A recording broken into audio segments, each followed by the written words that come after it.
नमस्कार. आज मी आलूचा शेव बनवत आहे. त्याच्यासाठी 2 उकडलेले आलू मोठ्या साईजचे घेतलेत आणि हे सारे गरम मसाले आहेत. लाल मिरची पावडर, आमचूर पावडर, जिरा पावडर, नमक, हिंग, हळदी, हे चाट मसाला आणि गरम मसाला घेतलाय. चावलचा आटा आणि हे पुदिन्याचं पावडर आहे अर्धा चम्मच. 1 वाटी भरून बेसन पीठ घेतलेलं आहे. बारक्या खिसणीनं आपण आलू खिसून घेऊया. आता मोठ्या खिसणीनं कधी शेव बनवायचं झालं तर बारीक खिसणीनंच आलू खिसून घ्यायचं, नाहीतर मग त्याचे गाठी गाठी राहतात आलूचे. आपले दोन्ही आलू खिसून घेतलेत बारक्या खिसणीनं. चला आता सारे मसाले मिक्स करूया. पुदिन्याचं पावडर मी गरम करून घेतलं होतं तव्यावर 2-4 पत्ते आणि ते बारीक करून घेतलेलं आहे आणि चाळणीनं चाळून घेतलेलं आहे. हे मसाले मला तर वाटते जरुरी आहेत.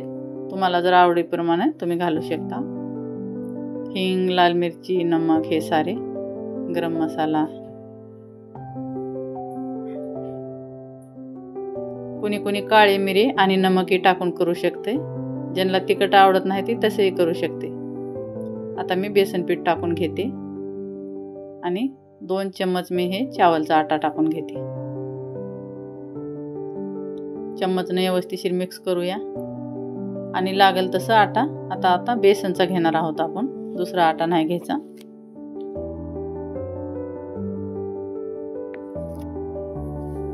कमीत कमी इथं 1.5 वाटी पीठ लागणार आहे. 1 वाटी पूर्ण टाकलेला आहे मी आणि हे 2-3 चम्मच नंतर टाकले.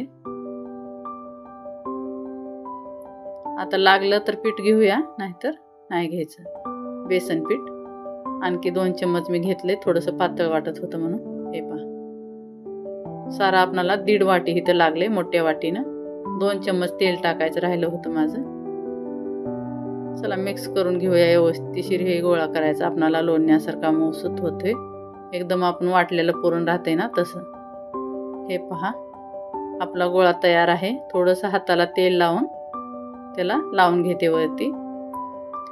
सारीकडून आपणाला तेल लावून घ्यायचं आहे. हे तेल लावल्यामुळं आटा सुकत नाही, त्याच्यामुळे मी तेल लावून घेते. तेल लावल्यामुळं आपण भांड्याला चिटकणार नाही आणि हाताला चिटकणार नाही. आणि हे कमीत कमी 10 ते 12 मिनिटासाठी मी हे झाकून ठेवणार आहे. हे पहा, खूपच छान गोळा झालेला आहे आपला. आता हे हाताला चिटकतही नाही काहीच नाही. हे पहा, कलर किती छान आला ह्याचा. मसाले हळदीनं, मिरचू झाकून ठेवलेला आहे पिठा. आता तेल गरम करून घेते. आता मी गॅस चालू केलेला आहे. आता हे एवढं तेल टाकले मी. जास्ती टाकायचं नाही आणि कमी टाकायचं नाही. हे बघा, साशाला असं हे बाहेर जर आपल्याला दांडी वडून काढायचं झालं तर ह्या बारक्या बटनाला दाबायचं आणि मध्ये घालायचं झालं तर बारक्या बटनाला दाबायचं. खूप आसान आहे हे. आणि एक वेळेस जर भरलं तर खूप 3 वेळेस तर आपण शेव पाडू शकता, एवढं पीठ बसते. हे ब्रशनं मी तेल लावून घेते. हे ब्रश ना 30-40 रुपयालाच मिळते, महाग नाही. आणि हे आपल्याला खूप जागी कामाला येते. पराठ्याला, तव्याला तेल लावायचं झालं तर हे आसानीनं आपण लावू शकता. हातानं आपण लावू शकत नाही ह्याच्या सोऱ्याला, तर आपण असं ब्रशनं लावायचं. ब्रशनं लावण्यामुळं लवकर लागते आणि आसानीनं हात आपला घाण होणार नाही, चिकट होणार नाही हात.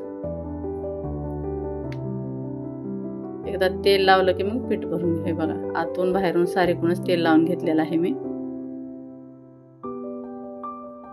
हे कसं असं जर आपल्या हातात हत्यार असलं तर पटपट काही करू शकता आपण. तव्याला बी तेल लावायचं झालं तर ह्यानं लावलं तर जास्त लागत नाही तेल ब्रशनं लावल्यावर. तुम्हाला जर जास्त आवडत असलं तर मग तुम्ही तव्यावर चम्मचनं टाकून बी लावू शकता. पण मला तर हे ब्रश चांगलं वाटलं बरं. हे ग्लव्स घातलेले आहेत मी थोडंसं पीठ टाकण्यासाठी आतमध्ये. सोऱ्यामध्ये पीठ भरायचं म्हणलं तर का थोडंसं हाताला लावलं तर आपला सोऱ्या जास्त भरणार नाही. हे असं दाबून दाबून आपल्याला पीठ भरून घ्यायचं आहे. शेवाला कधी पीठ असंच करायचं, जास्त घट्ट केलं ना तर कडक होतो शेव.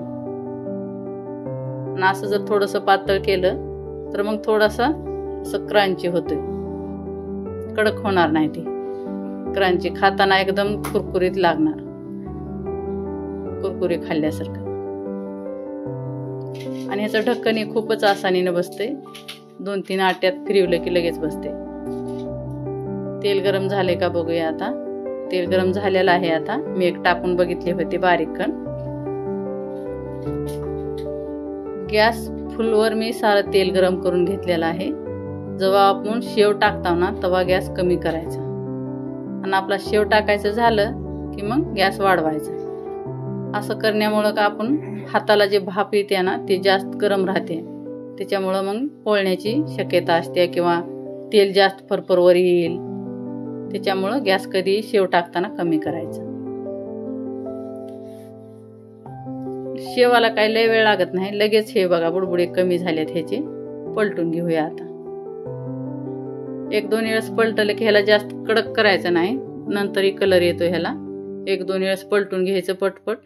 एक वेळेस बुडबुडे ह्याचे कमी झालं काही लगेच पलटून घ्यायचं 2 वेळेस आणि काढून घ्यायचं. बाहेर काढल्यावरही थोडासा कलर येतो ह्याला, फक्त मऊ राहू द्यायचं नाही. एकदा थोडंसं कडक कडक लागला झाऱ्याला की लगेच काढून घ्यायचं. हे पहा कसा कलर आला ह्याला. जास्त लाली कलर येऊ द्यायचा नाही, असाच कलर काढायचा म्हणजे एकदम चांगला होतोय आपला शेव. किती महिनाभर टिकणारा शेव आपला तयार आहे. हे बघा किती कुरकुरीत झाला शेव बघा. मी खाऊनही दाखवते थोडासा. खूपच क्रंची झालेला आहे. थोडंसं हलक्या हाताने दाबलं तर बघा हे किती खाली गेलं. खाल्लं तर एकदम कुरकुरीत लागलेलं, एकदम कुरकुरे खाल्ल्यासारखं. आणि एवढा टेस्टी बी झाला हे शेव. व्हिडिओ पसंत आला तर लाईक शेअर सबस्क्राईब जरूर करा. कमेंटमध्ये नक्की सांगा कसा वाटला व्हिडिओ.